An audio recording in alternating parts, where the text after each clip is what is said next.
Let's sit tall. Close the eyes.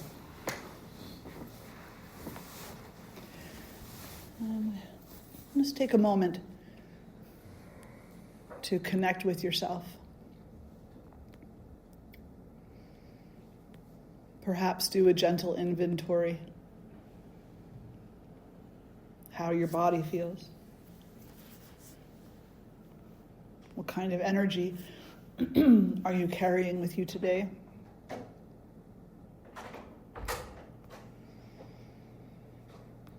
What little aches and pains, what freedoms and flexibilities are present in your experience in this moment?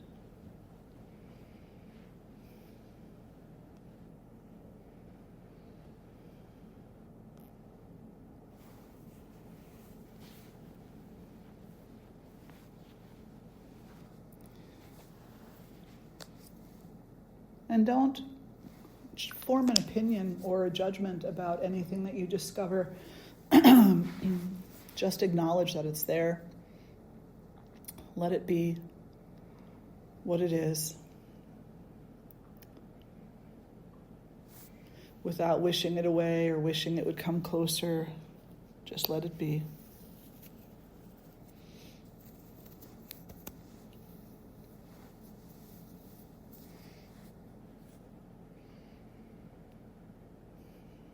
And from that place of taking a gentle inventory of the body, the mind, the emotions, and come into a deep connection with the breath. Follow the breath as you breathe in and as you breathe out.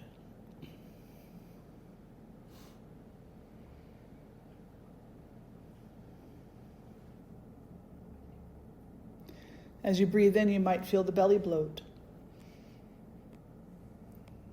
As you breathe out, you might feel it hollow. You might be a shallow breather, so as you breathe in, you might feel it in the upper chest. And as you breathe out, the shoulders might relax a little bit. Maybe you breathe with your whole body, and as you breathe in, you feel the inhale everywhere. And as you breathe out, you feel the relief everywhere. Whatever your story is, whatever your approach to breathing is in this moment, don't judge it, just be with it. 110% present to it.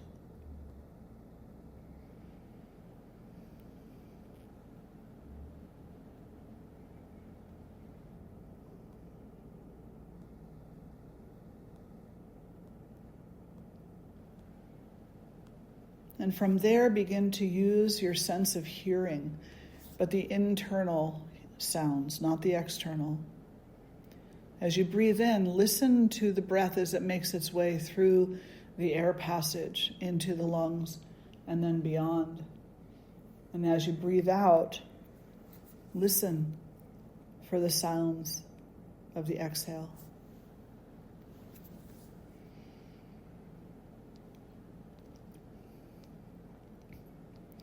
In our tradition, it's said that the inhale makes the sound of so, and the exhale makes the sound of hum. So, hum. So, hum. See if you can identify that using the sense of hearing, the internal sounds of the breath.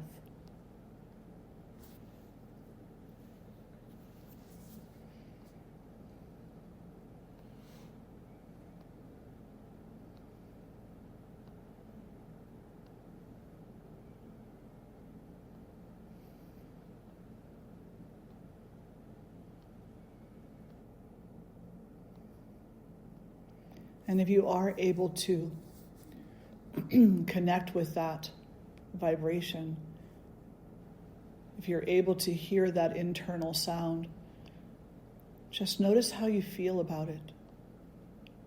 Notice the energy that it brings to you. that it awakens within you.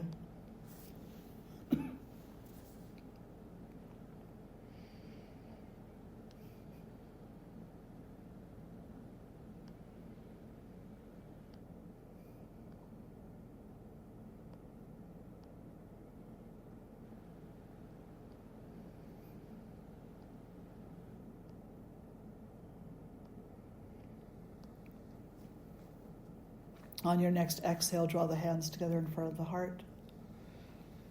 We'll lift our voices in one Om and the invocation mantras, taking a breath in. Om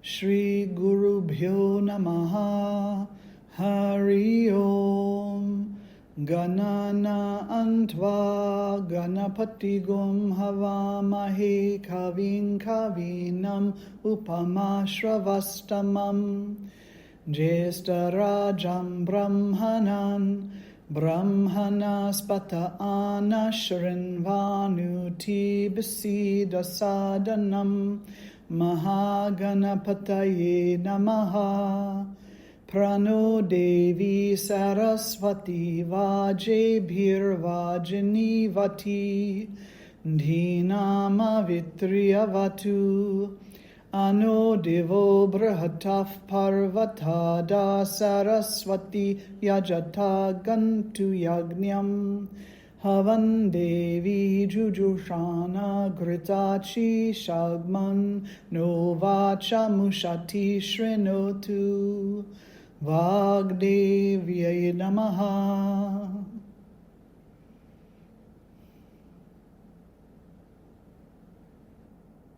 And gently releasing the hands down, fluttering the eyes open. So I thought that today we would talk a little bit about this concept of Soham, this beautiful practice and mantra in the traditions of yoga that acknowledge and amplify our sense of existence. When we walk through the world, we will typically say, I am, but it'll be followed by something. I am a man, I am a woman, I am a person, I am a spiritual being, I am a teacher, I am a student, I am an employee, I'm an employer, I'm a wife, I'm a husband, I'm a friend, I am something. But each one of those roles is very limiting. Could you imagine if you were only ever a girlfriend or a boyfriend? And that's the only role you could play in this life. No other role. If you were only ever a teacher, only ever a student, only ever angry, only ever happy. Those roles are very limiting when we use them to try to define the totality of ourselves, which is typically what we do in a given moment. We don't even know we're doing it. But oftentimes, so many people will say something to the effect of, I am an angry person. It's like, no, you're having a little bit of anger in this moment that you're experiencing, but you're not an angry person. You're so much more than that. And say, oh, well, I'm a wife, I'm a husband, I'm a widower, I'm a widow. You're so much more than that. So much more. So what yoga asks us to do, it says, acknowledge the roles that you play, yes, because they do have a purpose. The purpose is collaboration, communication, love, unity, working together, and recognize, though, that they're not all you are, that they're ways that you communicate with yourself and with others in order to come into a more profound understanding of the workings of the human-made world. And then let Dharma guide you in how to situate those relationships and how to navigate them. Let Dharma guide you in how to navigate those roles. But understand that those roles are not all you are. If you want to know more about what and who you really are, you got to drop the role and come only into the statement, I am. The ego says, what are you? Tell me, or I'll tell you. But the statement is, I am. Period. Soham translates as I am. And it's interesting that somebody somewhere along the way recognized the existence of that sound vibration in our breath. The very thing that draws life in and out of the body. I am.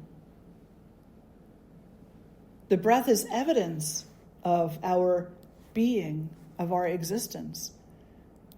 And it doesn't ask for anything else to follow.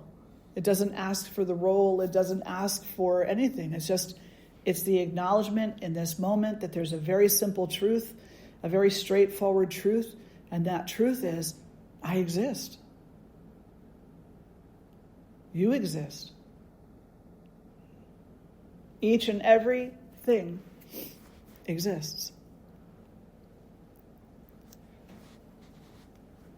In my way of looking at that, and I'm sure many teachers' way of looking at it, is that makes things so simple. You know? Just the acknowledgement that something or someone exists.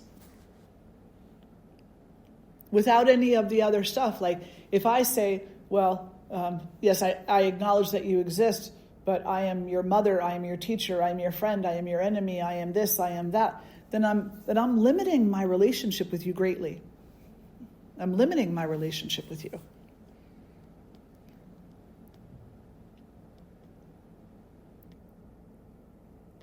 And most of those limitations will in some way, shape, or form be manipulated by the ego when it's unhealthy to limit whatever it is that I'm seeing, whatever it is that I'm looking at. So, for example, raising my children. I'm their mother.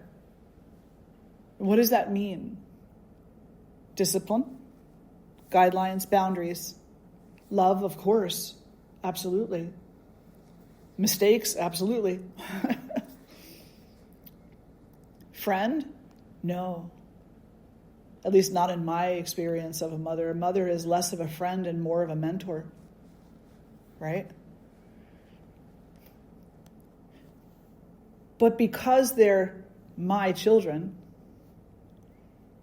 the ego starts to take that role of mother and play with it, manipulate it into being something that can make it happy or unhappy, that can make it proud or embarrassed, that can make it patient or irritable. Like when my kids were teenagers, they wouldn't clean their rooms regularly. My ego didn't like that. When we look at somebody through the eyes of an ego, no matter how, unhealthy, it could be a little bit unhealthy, it could be really unhealthy, but when we look at another human being through the eyes of an ego, it's always going to come back to, how is this affecting me? How is this benefiting me? How is this harming me? It's always going to come back to some level of selfishness. And speaking from the place of mother to my children, I can tell you that there were times, more than not, where I definitely was selfish. What are they doing that's going to reflect poorly upon us? People will think we're not good parents if they get in trouble. If they don't get good grades, they're going to think that it's because we don't make them study. If they go to bed late, it's going to look like we're irresponsible. Of course. And everybody experiences that. And it's not just with like the parent-child, it's with friends, it's with employees or coworkers, with strangers. It's with everybody. Because we put that role at the end of that statement, I am, which comes with a bunch of egotistical responsibilities that may or may not actually be ours to have.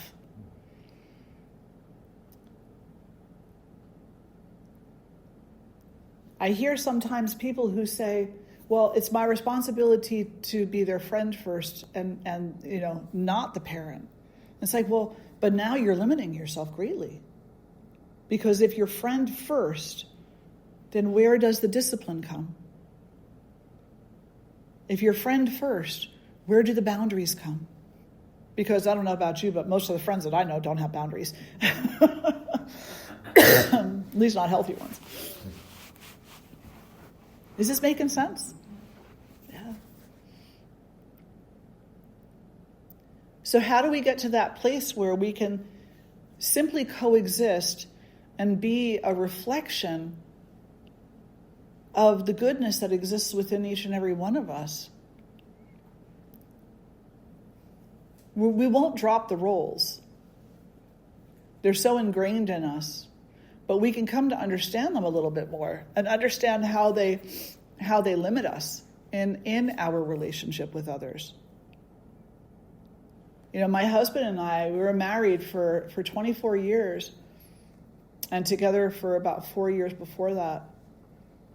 And when we were married, I was his wife, he was my husband. We were friends, absolutely. We adored each other. But we were still husband and wife. And no matter who you are, there's something that goes along with that that can be healthy or not healthy.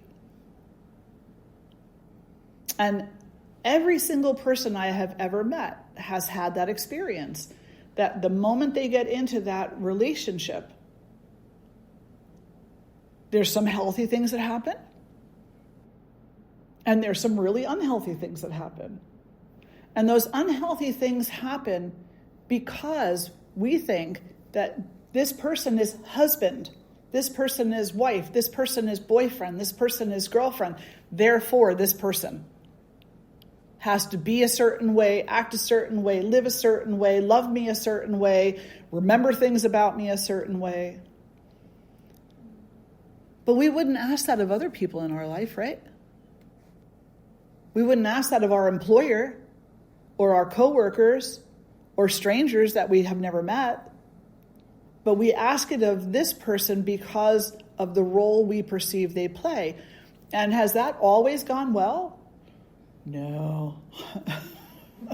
As a matter of fact, it's gone wrong more than it's gone right. What do you mean you forgot my birthday? What do you mean you don't remember the day we got married? What do you mean you don't remember the first date we had?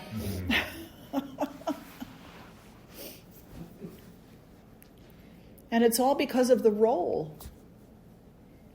Yoga asks us, put the role aside for a little while.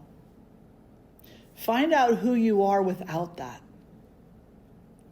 Who would you be in think of the most profound relationship in your life right now. Could be your spouse, could be your partner, could be your child, could be something else.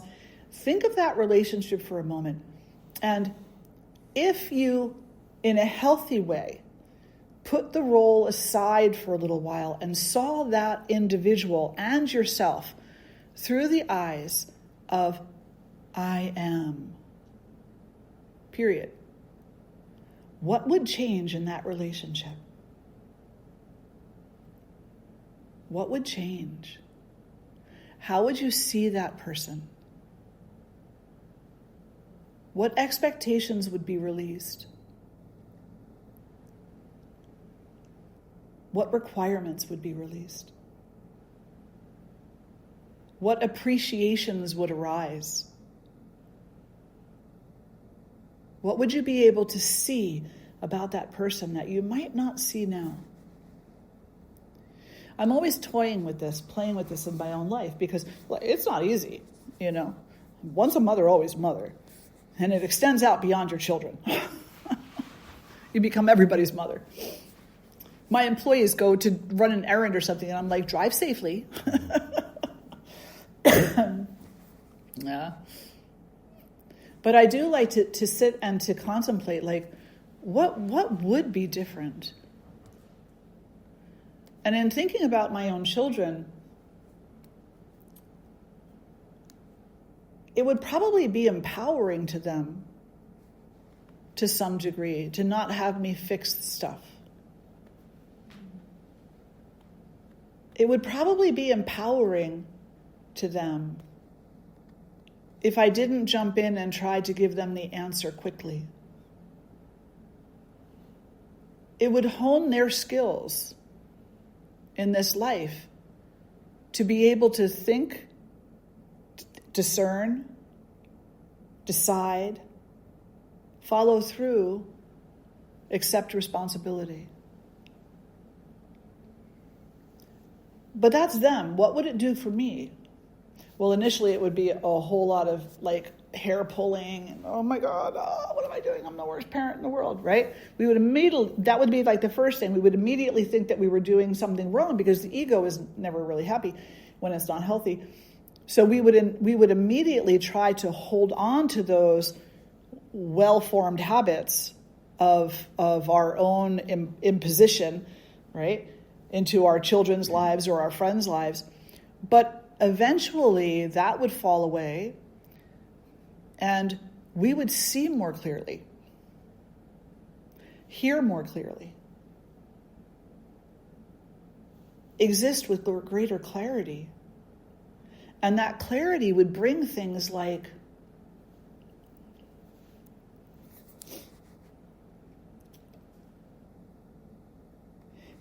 there's so many parents out there who look at their children and say things like,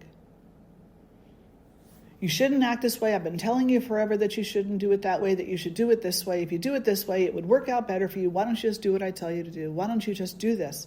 Why do you always resist? And I've said that to my kids often enough too. But when I started playing with this, I stepped back from that and I purposefully stopped giving my opinion about how they could, should, maybe would live their life. I stepped back from that and I took on the role of witness. And you know what I saw? Something amazing. I saw how hard they were trying. I saw how much heartfelt effort they were putting forward. I saw the struggle.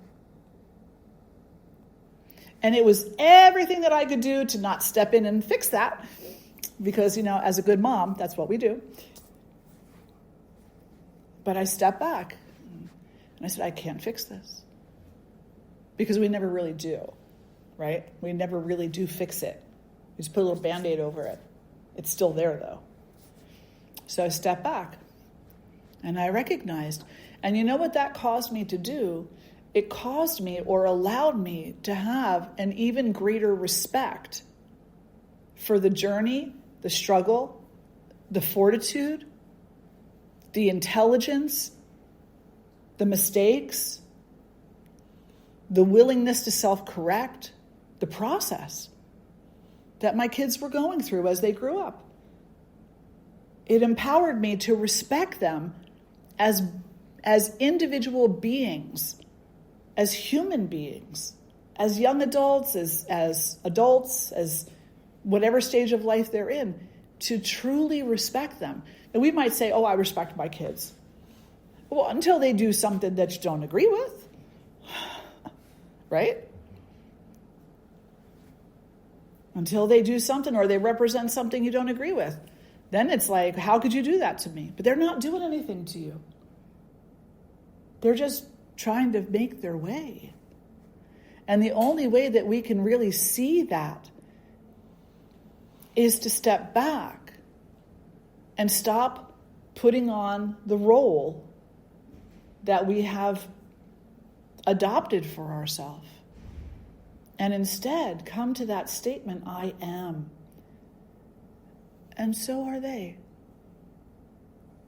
So are they. I exist. And that existence is up and down, in and out, all over the place. It's a circus. They exist. They have a similar experience. And it's not up to me to tell them how to tame their lions, not to walk across the high rope without a net underneath of them.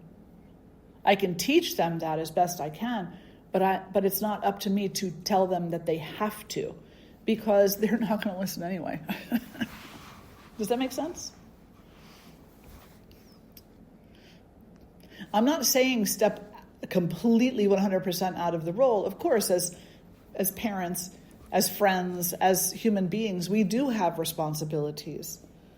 But we might understand what those responsibilities are a little bit more profoundly if we step back from the role and just come into that simple place of being. What we discover there might and will empower us to recognize, to honor, to respect the journey of other people, and not only the journey as in kind of like an umbrella statement, but it may allow us to recognize more profoundly suffering when we see it, and to recognize it without blame. You ever see somebody suffering and the first thing that comes to your mind is that they asked for it? Anybody in here never feel that way? Right? But maybe coming into this place of stepping back from the role and just being and being witness will allow us to see the suffering itself without the application of blame or shame. When you suffer, isn't that what you want? You just want somebody to acknowledge that you're suffering, right?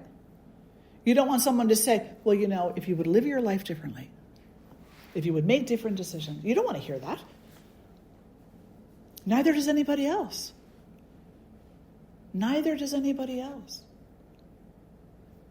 There's that old saying, you know, what you get, what you give, you get. Because we're constantly teaching each other. That was the part that was left off of that old saying, right? What you give is what you get. What you give is what you get because we're constantly teaching each other what to give and get. Back in the day, when I was in my early 20s, I started going to counseling because I needed to take hold of and understand more profoundly the impact of my childhood, which was tumultuous and abusive and all kinds of stuff. And so I was very fortunate. I met the two most amazing counselors, Judy and Marion. They were associated with a women's center in New Jersey. And I spent the better part of 15 years. Like the first 7 to 9 years were consistent every single week. And then it was sporadic after that, you know, as I started to really heal and to get to know certain parts of myself. Then it was more sporadic, but still, you know, for the better part of 15 years. And there were so many different things that they shared and things that I still carry forward with me today and think about when I'm going to make a decision or when I'm seeing something. And one of the things that I believe it was Marion said to me at one point was, all of the work is necessary. All of the work of the trauma, all of the work of the self-reconciliation, all of that is necessary. You got to go through some aspect of that in this life. But the reality is, you're never going to come to know who you are until you are able to some small degree, let go of who you think you were and who you think you should be. Because who you think you were is a role you think you played. Who you think you should be is a role you want to play. Who you are is neither of those things. Yeah, right? Who you are is neither of those things. Close the eyes and sit tall.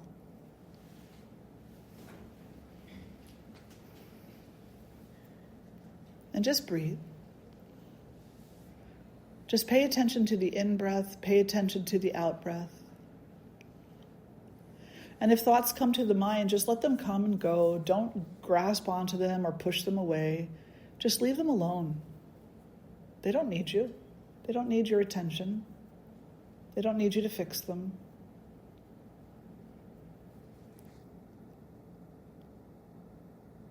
More and more, just focus on the breath. And use the breath as the vehicle to take you deeper into yourself.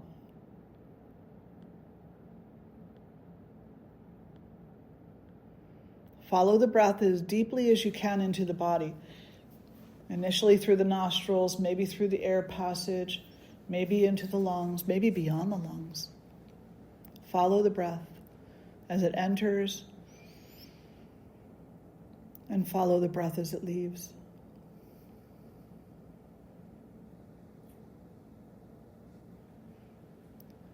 Do that for a few breaths. Repeat that.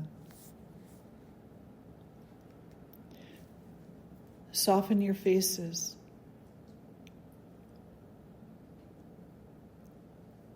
Soften the rough edges. Don't be afraid. Just be. Keep your eyes closed. Continue to follow the breath, but now cast your gaze to the third eye center between the eyebrows. Do it gently. As you cast your gaze toward the third eye center between the eyebrows, feel the breath go deeper into the physical body, the energetic body, the spiritual body. Feel that the physical boundaries of your body are dissolving. It's not so easy to feel the skin or the temperature on the skin.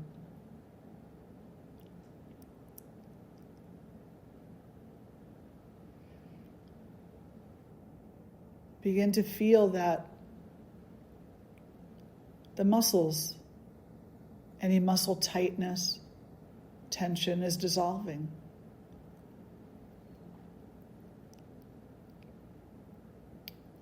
It's not so easy to feel that tension now.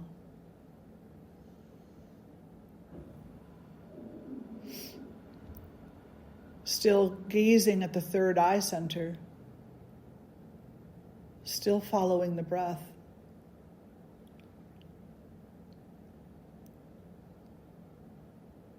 Any sensation of your skeleton is dissolving.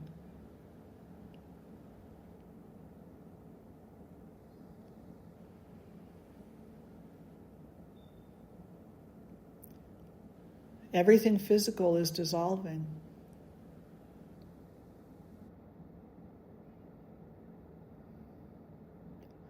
Who are you?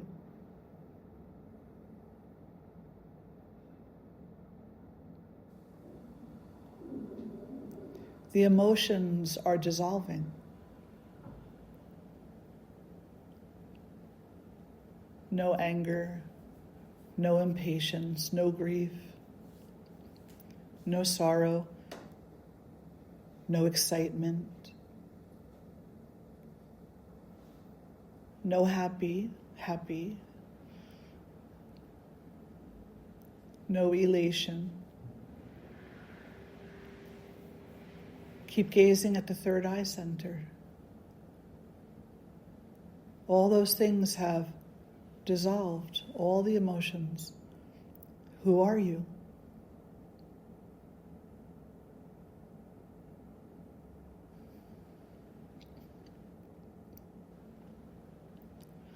All the thoughts are untethered. There's no strings attaching them to you. They just float by freely of their own will. You can see and sense a clear separation. They're not you. Who are you?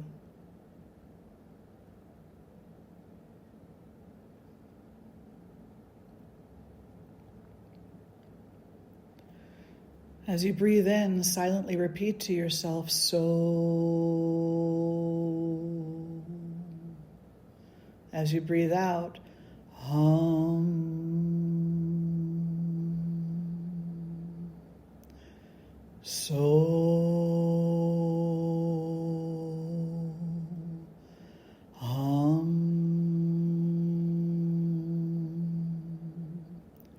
So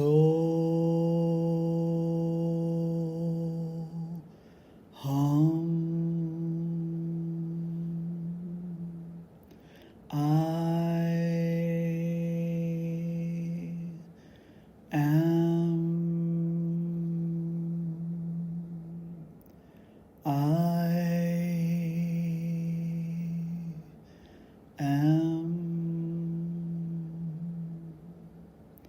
I am.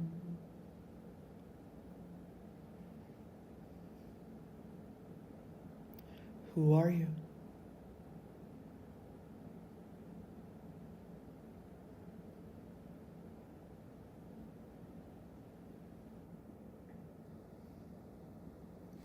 And gently flutter the eyes open. Who are you? Beyond the roles, beyond the disguises, beyond the preferences and the expectations, beyond all that, beyond the interactions with the tumultuousness of the human-made world. Beyond that, who are you? Now, obviously, you can't go through life doing that every single moment. You'll look funny in the supermarket. They probably won't serve you at the restaurant. You know, in the movie theater, they'll ask you to leave.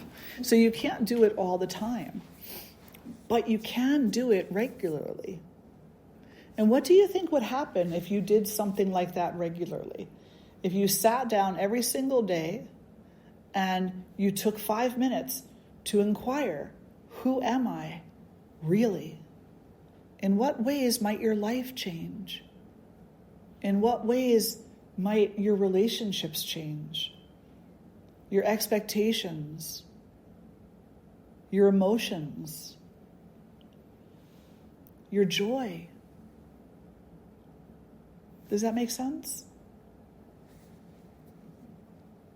Questions, reflections so far?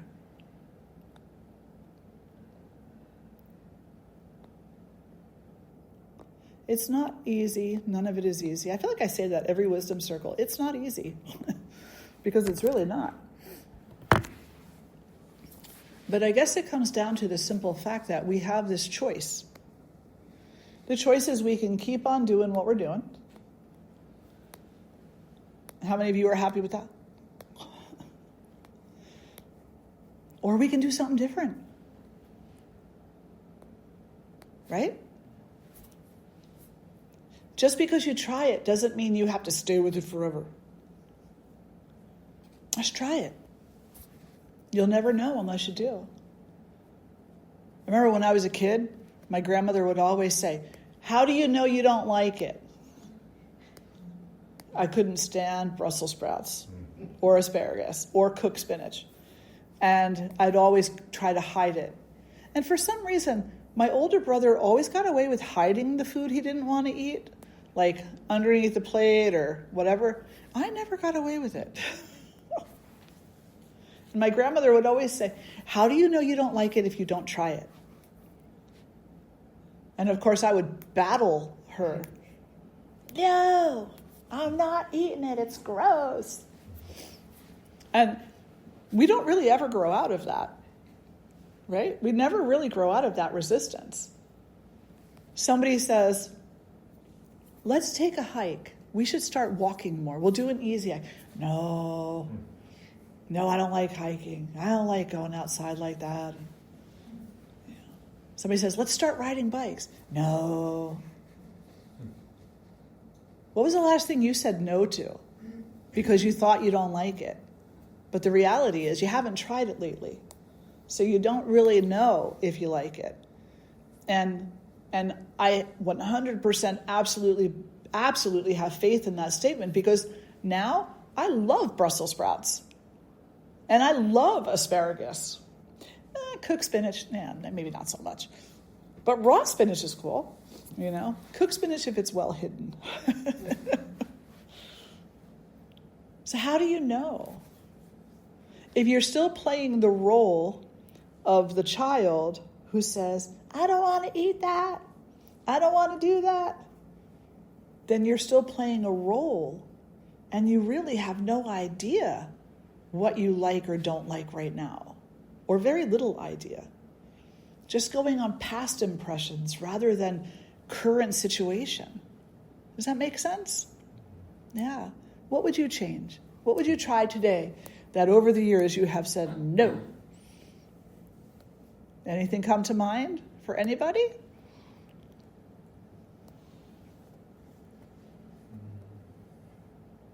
No? Parachuting.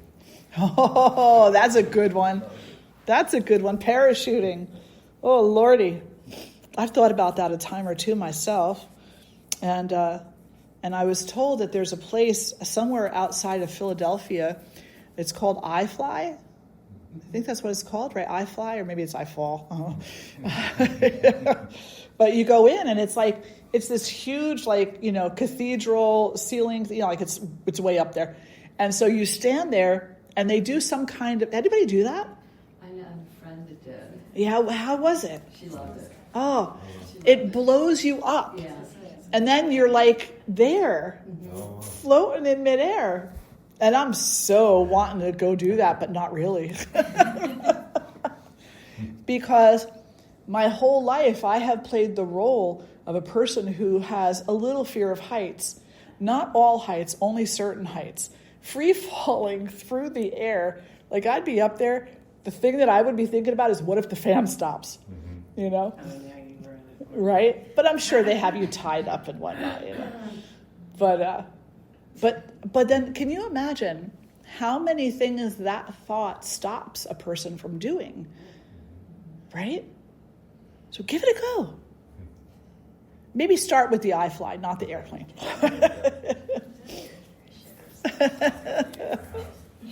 Who else? What was that? She said, I've done my fair share of stuff in the past few years. I said, yeah, but this is the only thing I haven't tried that I can think of. Yeah. So we have to make an ashram trip to iFly. Absolutely. That would be fun, wouldn't it? Yeah. Sign up, everybody. Let's go. Face our fears. Totally. Have that rope attached just in case. Safety measures in place. Yeah.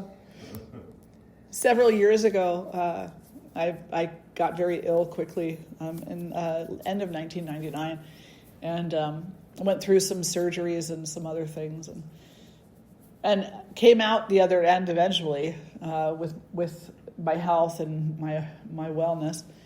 But in that process of healing from the physical, I said to myself, every year I'm going to do something that I've never done before. Every year, whether I want to do it or I don't because of a fear of some sort or a resistance, I'm going to do every year something different so that I can just keep learning and keep experiencing. What makes conversations wonderful between two people? Let's just say you're married. You have a partner. The number one complaint between all partners happens 5 to 7 years into the relationship. They say, we don't talk anymore. You know why they don't talk anymore? Because they're not making memories anymore. The only memories that they're making are the complaints about not talking. You have to make memories in order to have something to talk about. You have to diversify interests in order to have something to talk about. We need to get out of the role of being only the bill payer, being only the housekeeper, being only this, being only that, and get into the role of being alive and having experiences, right? Like, if you went parachuting and if you went with your family, you think you'd have something to talk about for a while. Right? Totally. 100%. That's what allows us to commune, is when we have experiences together. And they don't always have to be uplifting experiences, although I definitely suggest those. But even difficulty, like sometimes we have difficulty and we back away from other people. We isolate ourselves.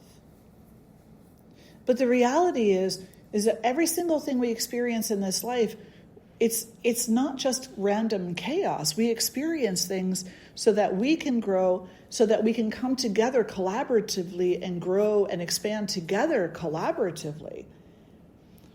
Did you ever stop to think for just a moment, if we got outside of our role playing, that I'm the one who's suffering, maybe that suffering is purposeful in that it offers other people an opportunity to become caregivers, to be compassionate, to be of service.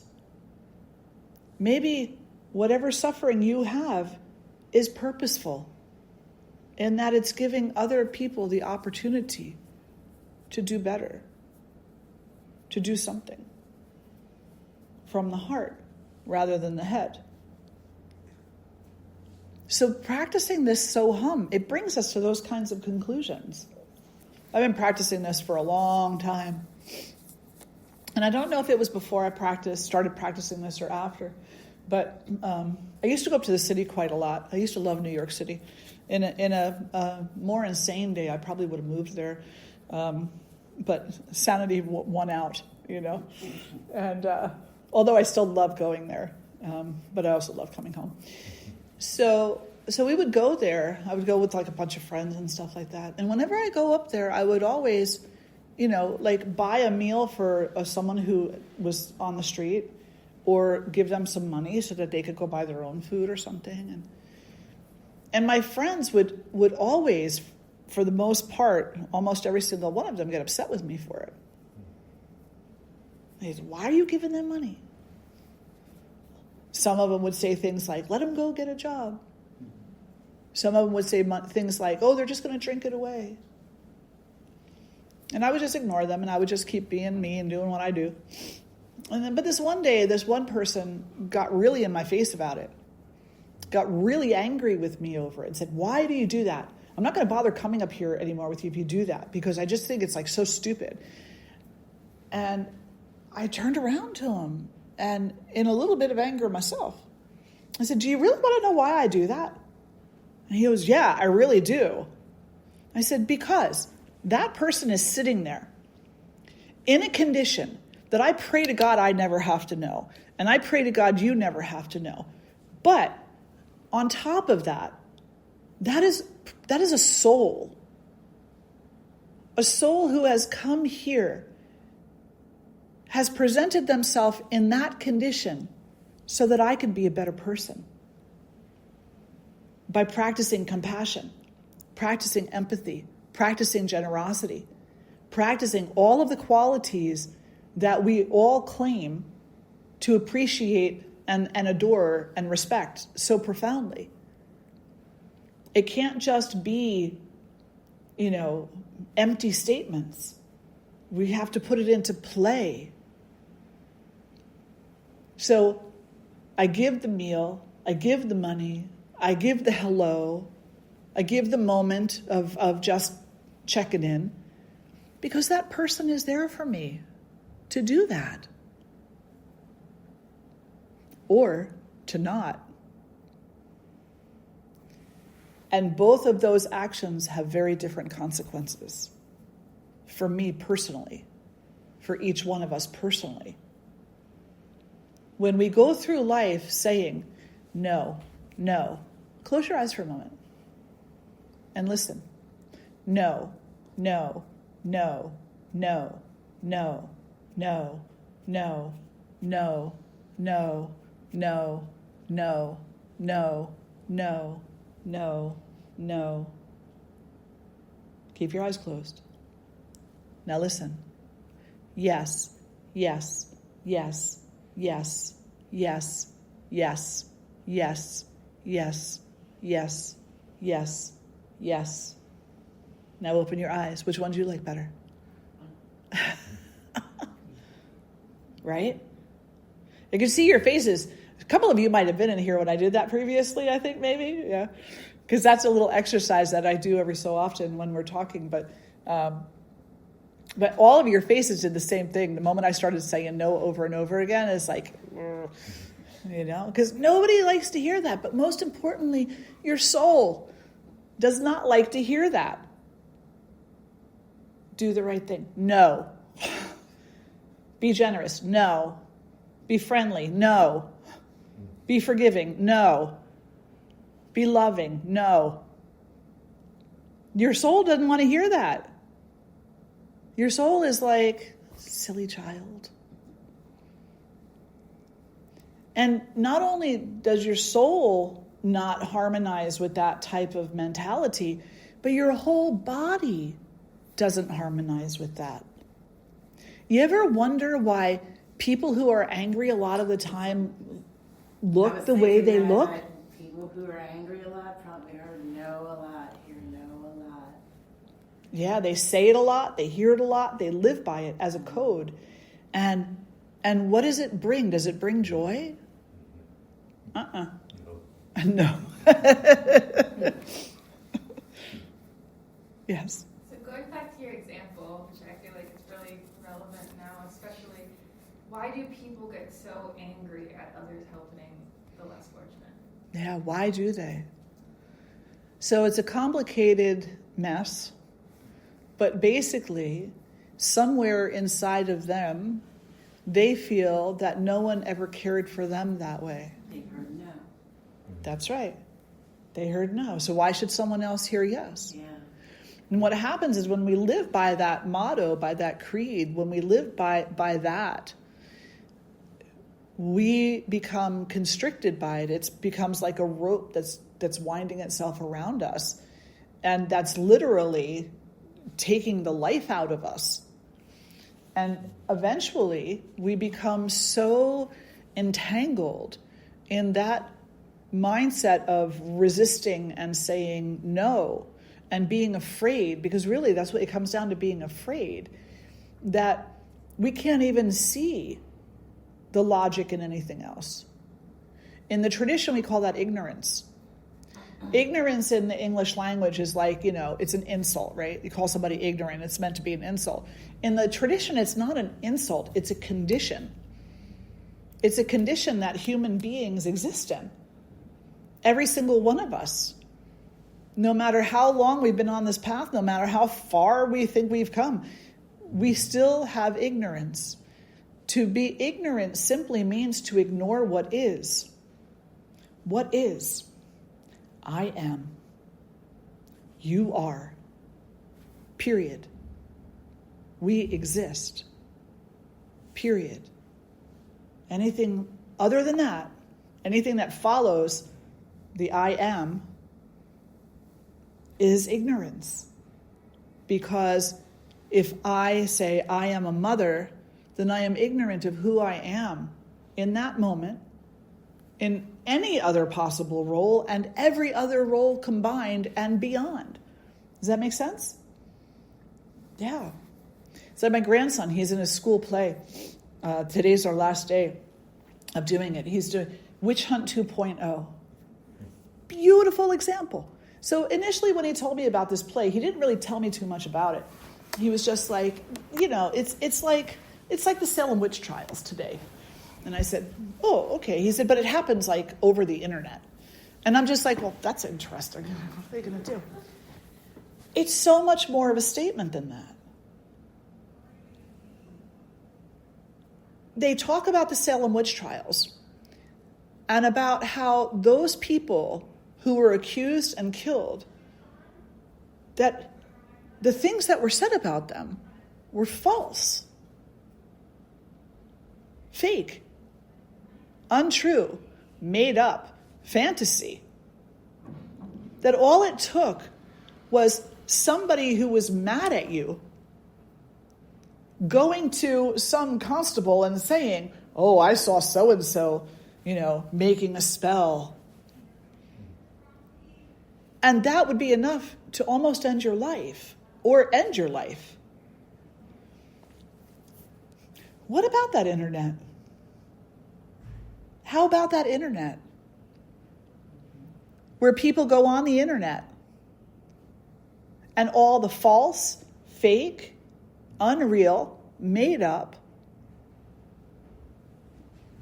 delusional things that hurt people and that have taken some people's lives. Have we learned nothing? Right? And what is underneath of all of it? Fear. Fear of what? Fear of who you really are. Fear of losing the story. Fear of not having enough. Fear of lack. Fear of disappointment. We fear so much, we eventually become that fear in our mind. And then we think we need to protect ourselves all the time. So yeah, we are, as a species, we're pretty ignorant a lot of the time. But we don't have to be. We can reduce that ignorance by coming into that meditative practice. Soham. I am. What are you? So much more. And not the kind of more that has to get more, do more, be more. Not that kind of more. This is something way different than that. If you were going to put a human quality to it, just be more love. Just be more love. And don't worry about the naysayers. Those people who get mad because you want to support people, that you want to take care of the vulnerable, that you want to feed the hungry, oh, the heck with them. Let them go mumble in their corner somewhere. It doesn't matter. If it's not you they're complaining about, it's going to be somebody else. So let them go do it. You don't need to change their hearts because you're not going to. Do not let them dictate what you do, how you feel, how you behave. Don't play that role. Because we're embodied, because we live in this human-made world, we are going to play in a role. We have to. It's just kind of part of this human existence. But we can take the time out to ask that bigger question, who am I really outside of these roles? And then maybe we can choose the roles a little more mindfully and a little bit less influenced, imposed by others. Any other questions or reflections? Yes. What does this say about people whose main goal seems to be accumulating money? Yeah. What is, I mean, it doesn't bring you happiness No. when you get to the excessive amounts. Yeah. But I don't get that. What Yeah. does it say? It's like they're really, really unhappy, somewhere. What do you say about those people who just really want to accumulate more money, more power, more? Well, I say,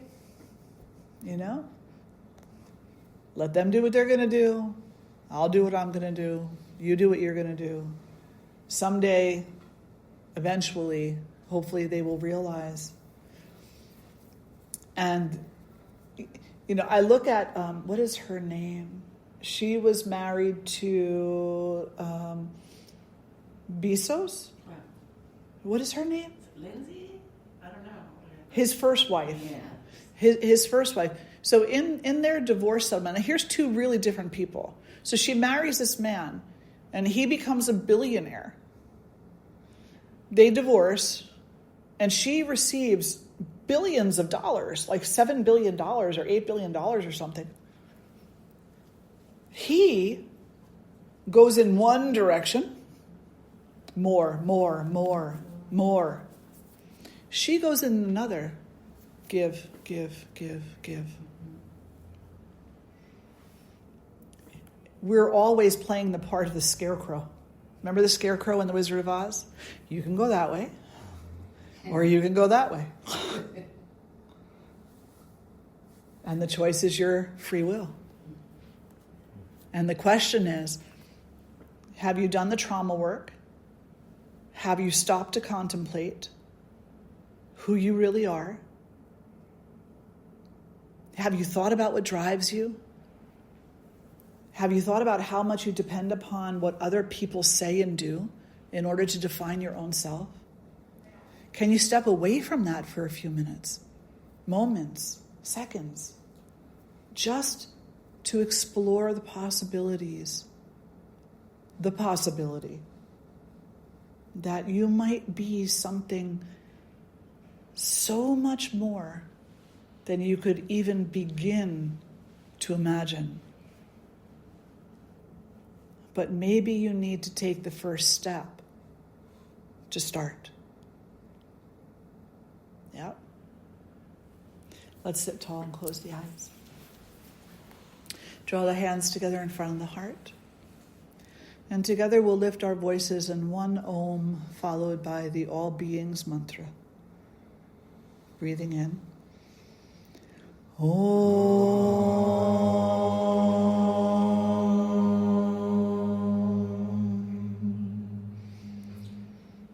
Loka samasta sukhino bhavantu. Loka samasta sukhino bhavantu. Loka samasta sukhino bhavantu. Om shanti shanti shanti. Hari Om Shri Guru Bhyo Namaha.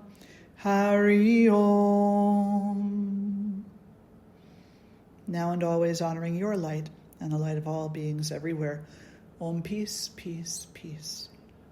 Thank you so much for being here today. Good to see each and every one of you. Absolutely.